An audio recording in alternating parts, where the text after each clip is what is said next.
The greatest weapon the enemy uses against you is not a blatant lie. It's a subtle suggestion. He doesn't come up to you and say, you aren't God's child. He's too smart for that. Instead, he whispers this: if you are God's child, then why is this happening? If you are called, why aren't you successful yet? The war for your life isn't fought over your schedule, your bank account, or your relationships. The war is being fought over your identity. Today, we're going to look at Matthew chapter 3, verses 4, and we're going to learn how to anchor ourselves in what God declared so that you can survive what the enemy suggests. Let's get into it. Welcome to Shifts and Ladders. It's Rion. Glad you are here with me on this. I want you guys, as we're going through Matthew chapter 3, I just want to get into it. I want you to see a pattern in scripture that explains exactly why you feel the pressure to prove yourself, okay? And it starts at the Jordan River. Matthew chapter 3, verses 13 through 17.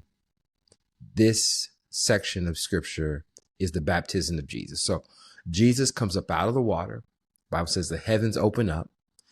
The Spirit descends like a dove, and the Father says, this is my beloved Son in whom I'm well pleased.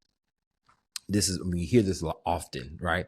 Now, I want you to catch the timeline here. This is critical, okay? This is the moment. Jesus has not healed a single leper. He hasn't turned water into wine. He hasn't preached the Sermon on the Mount. He hasn't died on the cross. He has done nothing. Yet the Father is pleased with him. Now, why is this? Because God's pleasure is anchored in Jesus' identity, not his productivity. It was about who he was, not what he did. Okay?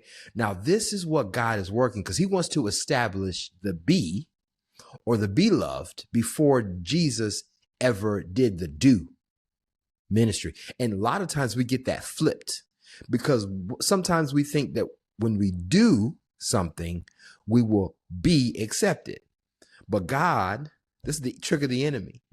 He likes to pervert, and the word pervert means to twist. So essentially what God has established, the enemy tries to twist to get us to do something that is not of God. But maybe these are elements that God provides. Let me get that clear. But he puts them in different order. So he scrambles that which God has created. So I need you to lock in on the be loved and what you do. Because when you're beloved, you execute and you do out of those kinds of things. So I want you to lock in on this thing here. You are loved for who you are, not what you produce. I want you to own that, believe it, repeat it to yourself. Because if anyone says you have to produce more in order to show yourself worthy, they are not doing, well, honestly, they're not aligned to what God is saying. All right. So I want you to lock in on that. Okay. So now let's kind of shift to chapter 4, because we're at the end of chapter 3. Chapter 4, it says this, verse 1. Jesus was led by the Spirit into the wilderness to be tempted by the devil. You almost always experience a test immediately after a revelation of your identity, who you are, because the enemy wants you to see if you actually believe what God's just said about you. Isn't that crazy? So here is where the infection or the challenge starts. Look at verse 3. The tempter came to him and says this: if you are the Son of God, command these stones to become bread. Okay, I'm going to run that back just so you can catch it. If you are the Son of God, command that these stones become bread. Now, do you hear what's missing in this piece here, y'all? In chapter 3, God called Jesus my beloved Son. In chapter 4, the enemy calls him the Son of God. The enemy dropped the word beloved because instead of the word beloved, he added the word if. Okay. This is exactly what the enemy does. He will strip away the relationship, the beloved part, and he turns your identity into a title so that you have to defend who you are. So he introduces the if. He introduces a condition.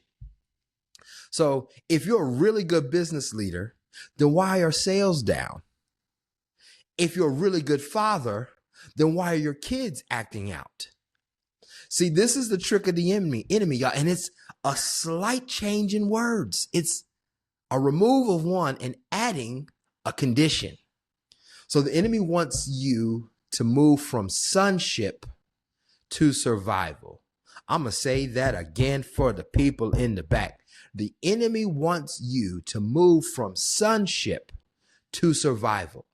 And survival is always conditionary. But sonship is unconditional. I made up a new word. Conditionary. But God is always unconditional.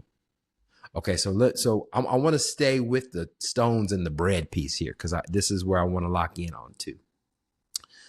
The suggestion was to command these stones to become bread. So what the devil is actually asking God to do here is asking Jesus to use his identity to serve his own needs. Okay, so he's saying, prove that you have the power by feeding yourself, and prove you are who you say you are by fixing your situation. Now, how many of us are living right there?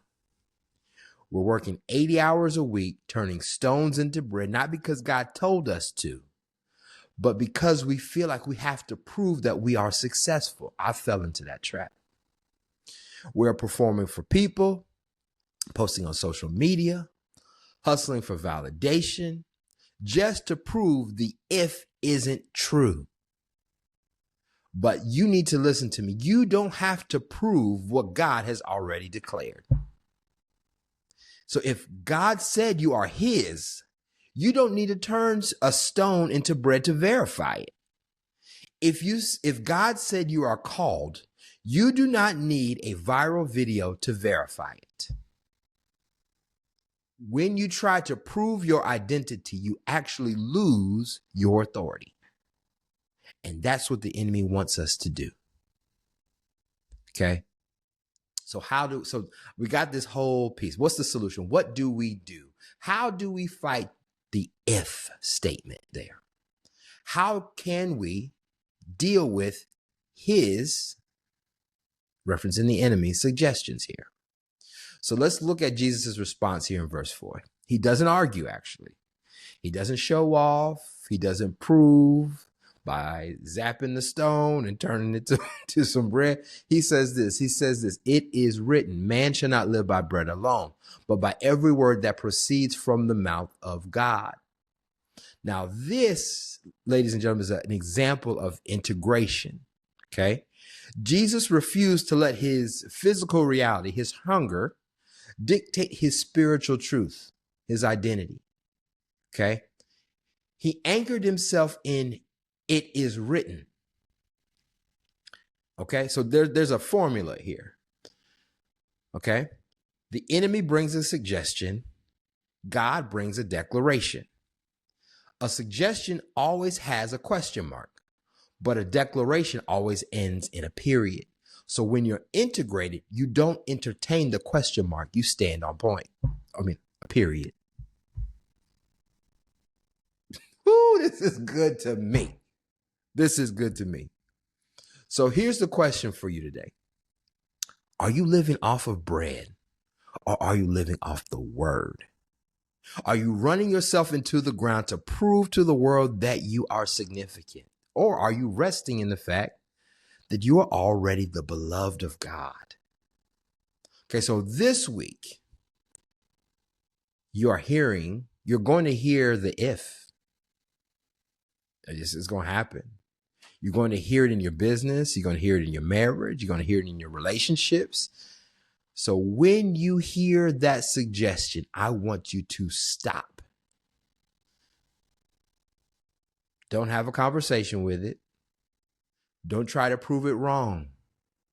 Just go back to the Jordan River. Go back to what the Father said over you before you did anything to earn it. He said, "You are my beloved," and anchor yourself there. Let the stones stay stones. You don't have to do nothing with that.